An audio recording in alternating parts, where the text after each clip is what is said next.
This is Shannon Flummerfelt from FlippedSchools, presenting to you the Understanding Improvement series. This video is designed for faculty in order to help teachers to examine instructional processes to better understand how to improve instruction.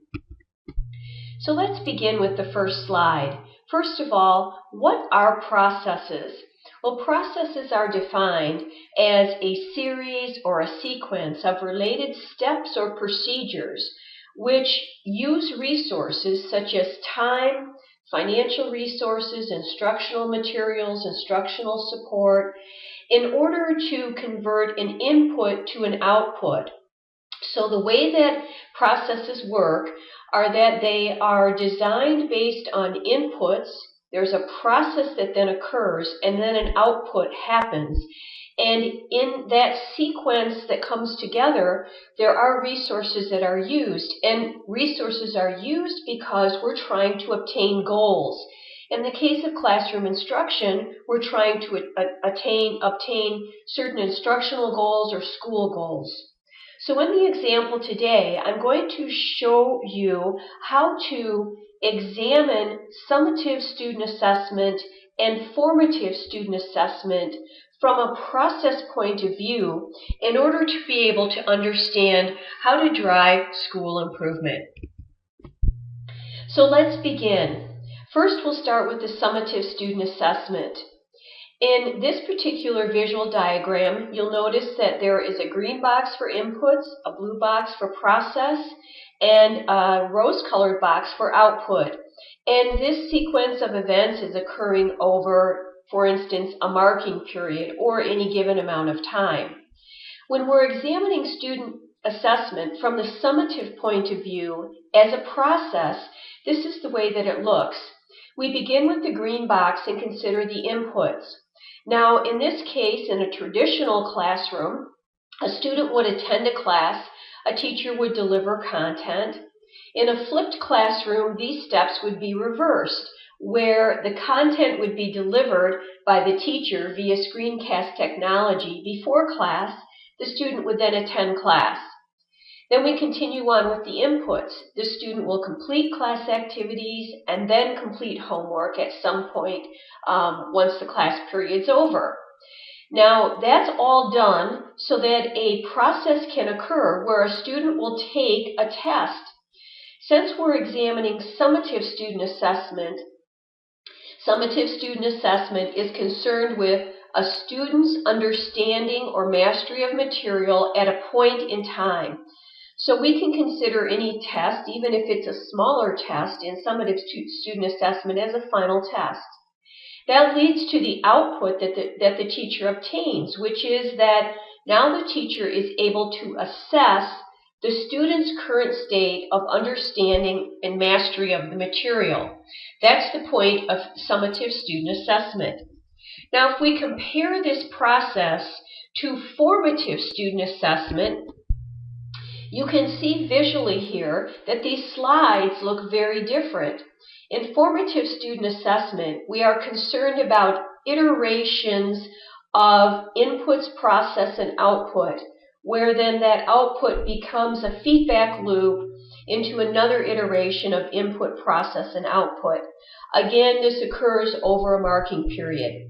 So in the example that I provided for you here, you'll see that we have 3 iterations of formative student assessment, again over a marking period, or it could be any given period of time.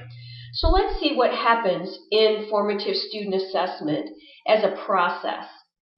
Well, we understand the inputs again are the same. Once again, the student attends class, the teacher delivers content.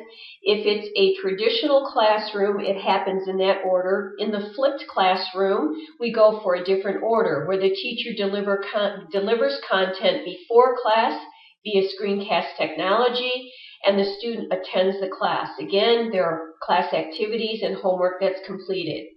The student will then take test number 1.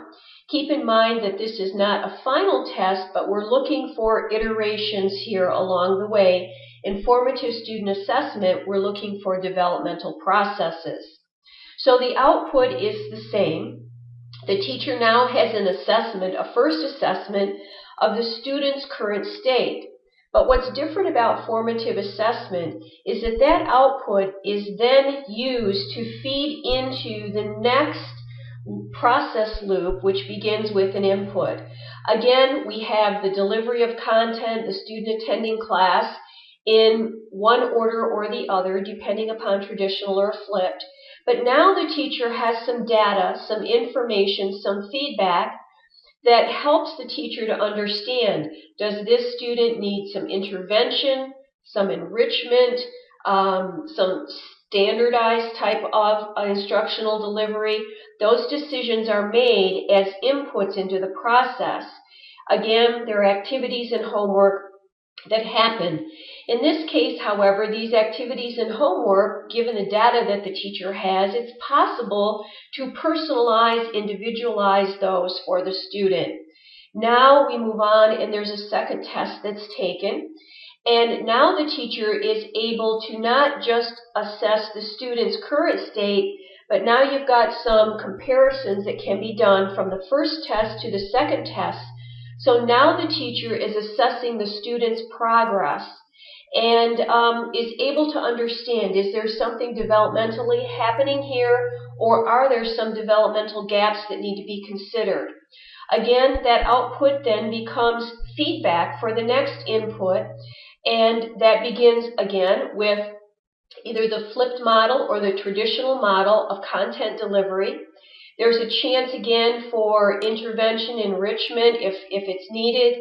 There's a chance to go ahead and differentiate class activities and homework if that's appropriate.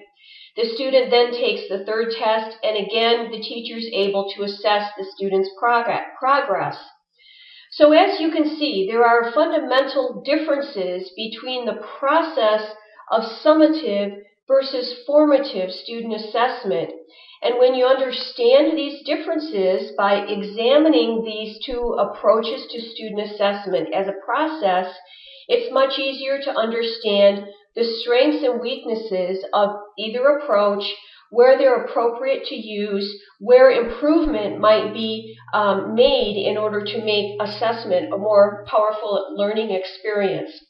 So I hope that this video has helped you to understand instructional processes from a viewpoint that will help teachers to make good decisions about what's useful in their classrooms regarding student assessment. Thanks for listening.